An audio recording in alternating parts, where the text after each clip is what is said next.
İyi günler. Bugün Öykü'nün çiftliğine geldik hafta sonu. Bu da bizim müşterimiz, hemşerimiz Murat abimin, Muammer'in babasının yaptığı çok güzel ocak. Çok teşekkür ederim ona da. Allah razı olsun. Bugün ne yaptık? Köyümüzde bugün beton işiyle uğraştık. Gördüğünüz gibi yan taraftaki Bayram abi, Akif abi yardım ettiler. Burayı güzelce tespih ettik, düzelttik. Bayağı da yorulduk.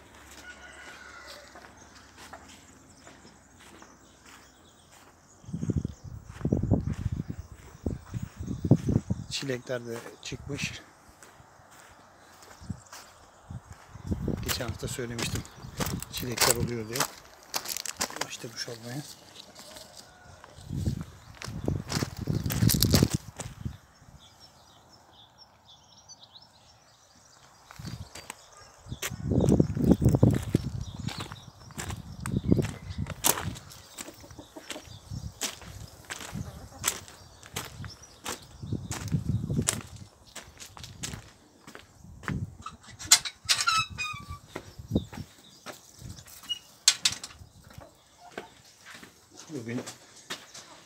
Dün babam yumurtaları almamış. Bugün de bakalım kaç yumurta yapmışlar.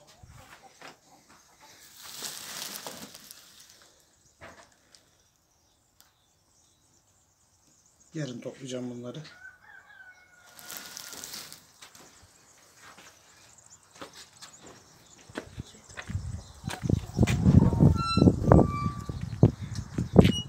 Ne yapacağım dedim? Yumurtanın fotoğrafını çekeyim de sana dağıtıyorum. Almış da. Ben beğenmedim dur.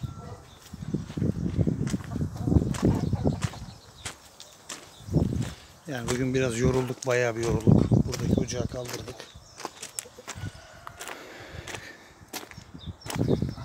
Kuş sesleriyle gördüğünüz gibi hava çok güzel. Biraz rüzgar var. Ağaçlara bakalım. Ağaçlarımız artık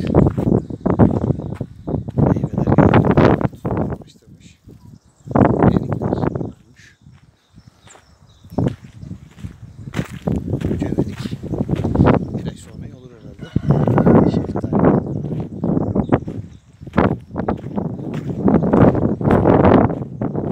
Babam da çağını gezdirmeye götürdü.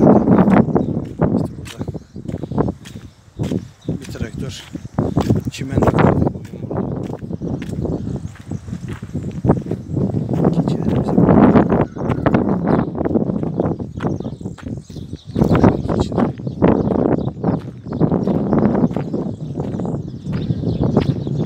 Can, elini mi soktun oraya? Elini acır acır. Bak yavruları. Gel. Gel. Gel. Bak Can, annesini emiyor. Bak gördün mü? Bak. Ne güzel, gördün mü? Bak ne yapıyor. Sen de onları mı besliyorsun? Gel gel. Hadi bir gel de.